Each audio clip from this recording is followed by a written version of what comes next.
ఆ మ్యాచ్ రే board members అందరూ చూస్తారు. నీ ఆట ఒక్కసారి మళ్లీ చూశారంటే ఎలాగో ఒకలాగా అసిస్టెంట్ కోచ్ పొజిషన్ నీకే ఇస్తారు. ఆ తర్వాత నీకు ఇష్టమైన పని హ్యాపీగా. సార్ ఒక్క నిమిషం ఆగండి. మీరంటే నాకు చాలా గౌరవం. నాకోసం ఇంత కష్టపడుతున్నందుకు చాలా థ్యాంక్స్. హే, ఆడనని చెప్తున్నావా? ఏం వద్దనుకుంటున్నావో అర్థమవుతోందా? ఇప్పుడు మళ్ళీ వెనక్కి తిరిగి వెళ్ళటం నాకు ఇష్టం లేదు సార్. నా మాట విను, నీకిదే కరెక్ట్రా. నాకింత వయసు వచ్చినా ఇంకా అసిస్టెంట్ కోచ్గానే ఉండిపోయాను.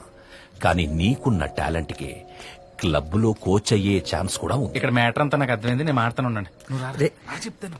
ఏంట్రా నువ్వు ఎందుకు ఓవర్ చేస్తున్నావు? నా దగ్గర ఒక ఐడియా ఉంది. మూర్తి గారి దగ్గర గ్యారంటీగా డబ్బులు ఉంటాయి, అడుగు. వద్దురా బాగోదు. ఏం పర్లేదు. ఇందాక పొద్దు దగ్గర జరిగిన దానికంటే పెద్ద సీన్ ఏమన్నా జరుగుద్దా? ఎల్లోకి 600 అడుగు.